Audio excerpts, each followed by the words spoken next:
Manu et Yann, bonjour. Vous venez de sortir une nouvelle bande dessinée chez Francisque, le tome 2, chez Fluide Glacial. Déjà, d'où vient le nom chez Francisque? C'est pour toi, ça. Ça vient. Tu m'avais passé un coup de fil et tu Ah m'avais bon dit comment on appelle la BD Ouais. et j'avais dit chez Francisque. C'est tout comme réponse?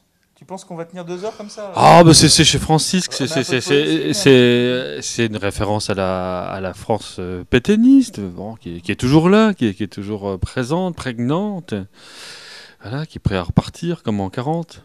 Hein, tiens, comme en 40 d'ailleurs. J'aime bien j'aime bien ce que tu fais. Merci.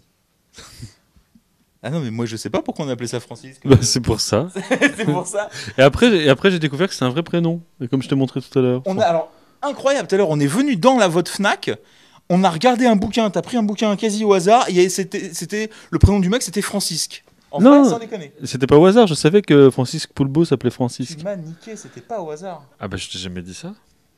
Ça va se régler ça. Je t'ai pas trompé sur la Tu marchandise. sais qu'il y a des choses qui vont se régler, tu le sais ça. Ça je sais. Je vais encore morfler.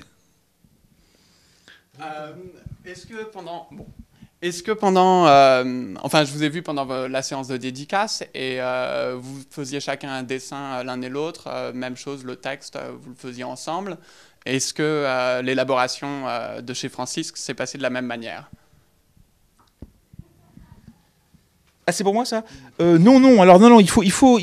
Tu peux enlever tes Santiago du fil de micro, s'il te plaît? Voilà, merci. Il faut bien remettre les choses à leur place. Il écrit et je dessine sur l'album.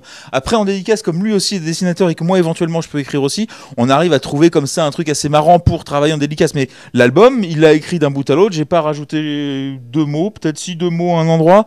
Et voilà. Et puis lui, il m'a pas trop fait chier avec le dessin. Donc non, on a chacun notre partie sur l'album. C'est ça que tu voulais dire ou c'était autre chose? Non, c'est ça.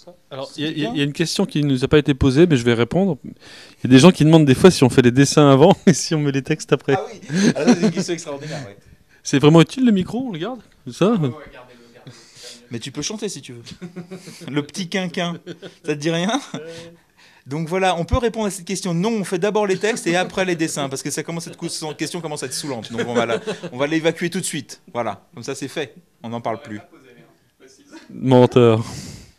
Tu mens comme tu respires. Donc, dans votre démarche, enfin, j'ai lu que vous aviez eu l'idée à un moment quand vous étiez à Metz, je crois, vous aviez assisté à une conversation dans un bar et il y avait eu un personnage particulièrement caricatural. Je mentirais si c'était à qu'un moment. C'est-à-dire qu'il faut savoir qu'il vit dans les bars de Metz, donc évidemment c'est pas... Oui, bon, j'ai un personnage fétiche, j'en ai quelques-uns en fait, mais surtout un qui est un militaire en retraite qui gueulait tous les jours contre la terre entière. Mais bon, moi, ce dont je voulais parler, c'était des espèces de tontons, comme on a dans la famille, qui sont gentils, qu'on aime bien, puis tout d'un coup, des tours d'un Ricard qui commence à gueuler sur les Arabes, les Juifs, les PD, machin. Donc on en a tous dans nos familles, et puis voilà, je voulais, entre guillemets, rendre hommage à toute cette frange de la population. Tu veux dire qu'on a tous un nazi dans notre famille? Bah ouais. Je cherche, désolé tonton Alphonse. Moi, Alphonse, il m'a toujours paru bizarre avec les juifs. Enfin bon.